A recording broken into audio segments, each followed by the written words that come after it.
Hi everyone! Dribbling is one of the most sought after and important skills in football, especially dribbling at speed. So, in today's video, I'll show you 10 simple and very effective skill moves that you can use during speed dribbling to beat your opponents more often. I will also give you some important tips to help you improve your dribbling and performance on football. Let's go! The first thing I want to point out is that when you dribble at high speed, you shouldn't use overly complicated skill moves because your speed itself is your main advantage in fast dribbling. If you try pulling off something complex, like an elastico skill, chances are you'll lose your balance and lose control of the ball because at high speed, any technical move is much harder to pull off than when you're standing still. That's why, at high speed, you should stick to feints with just one or two quick, simple fake moves, things like stepovers, lunges, and similar skills. When using feints at speed, don't get too close to the player because there is a high risk that you won't have time to throw the ball to the side and will lose it. Therefore, try to start your feints no closer than 2 meters before approaching the defender so that you have at least 1 or 1.5 meters between you and your opponent to move to the side. In this case, you will have time to deceive your opponent and throw the ball to one side before they intercept it. For maximum effectiveness, be sure to perform all movements with your legs slightly bent. This will allow you to make a more amplitude false movement, a sharper throw of the ball to the side, and a move away from your opponent. Now let's move on to the skills themselves. The inside lunge is one of the simplest skill moves for beating opponents at speed. In this feint, you first need to make a sharp and wide lunge with your supporting leg to the side, as if showing that you want to go there, while also moving your body so that the feint looks natural and your opponent is fooled by it. After that, you need to quickly throw the ball to the opposite side with the outside of your dribble foot.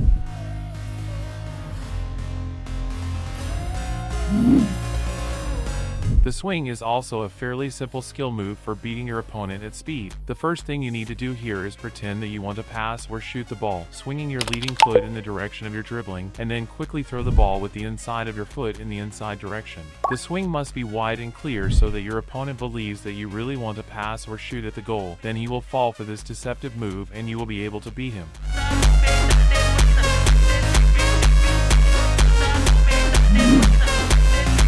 The sole roll is also one of the most popular skill moves for 1v1 dribble in soccer. This feint is slightly more difficult than the previous ones because it is harder to control the ball with the sole of your foot at speed than when stationary, but nevertheless, the sole roll is also very effective and can be learned to use during fast dribbling. To perform this skill move correctly, you need to shift your weight onto your supporting leg and try to roll the ball as precisely as possible with the front part of the sole of your foot toward the inside, so that your leading leg crosses slightly with your supporting leg. After that, you need to throw the ball forward with your other foot using the inside of your foot. If done correctly, the movement will have sufficient amplitude and you will be able to use it to beat your opponent.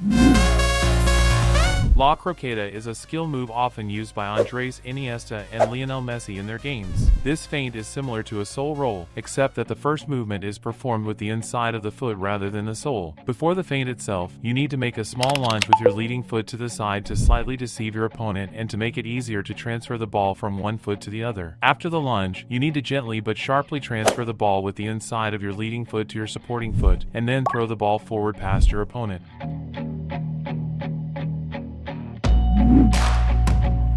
The stepover is one of the most popular and effective skill moves in world football. To perform it correctly, you need to remember a few key principles. First, in the initial phase of the feint, the toe of your supporting foot should be roughly level with the ball. It should not move too far forward or backward. Second, the stepover must be performed with amplitude so that your opponent believes that you are going to move in the direction of the feint. And third, after the stepover, you need to make a sharp throw of the ball in the opposite direction diagonally with the outside of your foot. The throw should be as sharp and fast as possible so that your opponent does not have time to put their foot out and take the ball away from you.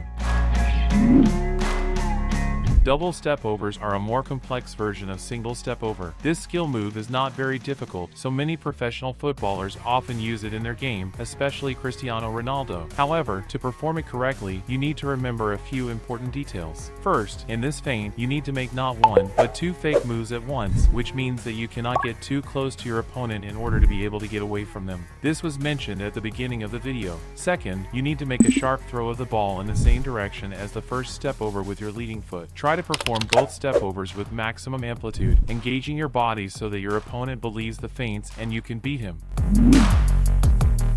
The outer lunge is a fairly simple and effective skill move that is often used by many soccer players. This feint is similar to a single stepover, except that instead of a fake move across the ball, you need to make a simple swinging lunge to the side with the foot you are dribbling with, and then make a sharp move with the outside of the foot of the other leg in the opposite direction. To make the feint most effective, try to make the fake move as wide as possible so that your opponent believes it.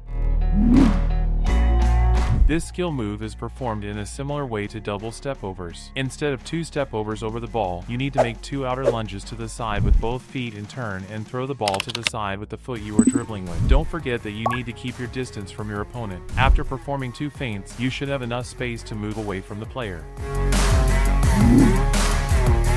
Cristiano Ronaldo often uses the chop in his dribbling when he needs to quickly shift from the wing to the center, beating his opponent in the process. To perform this skill move correctly, you first need to throw the ball slightly to the outside of your leading foot, then make a small jump before the feint on your supporting foot, and then sharply throw the ball with the inside of your leading foot under your supporting foot as you run. If you do everything right, your opponent won't have time to intercept the ball and you will beat them. And the 10th skill move in this video is the simplest and most effective throw ahead. All you need to do here is throw the ball forward with the toe of your leading foot, tossing it slightly above the ground. But it is important to note that there must be a free space behind your opponent at this moment, into which you can throw the ball, quickly covering the distance to him. In the video, I use a rebounder to simulate an opponent, so I have to toss the ball quite high. But in a game, you only need to toss the ball 30 to 40 centimeters above the ground, and you will be able to pass your opponent's leg, thereby beating him.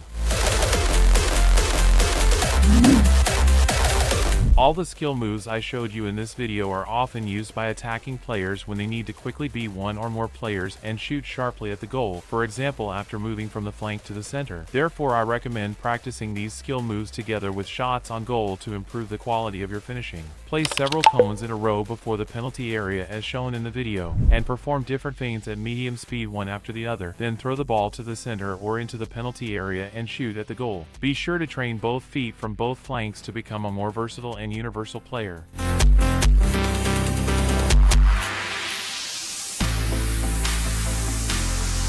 Thank you very much for watching this video. I hope you found it useful. At the end, I will leave a compilation of skill moves for your inspiration. And if you want to get even more useful content that will help you improve your skills and progress in soccer, subscribe to this channel, watch other videos here, and also write in the comments what topic you would like the next video to be about. Good luck to everyone, and bye for now, friends.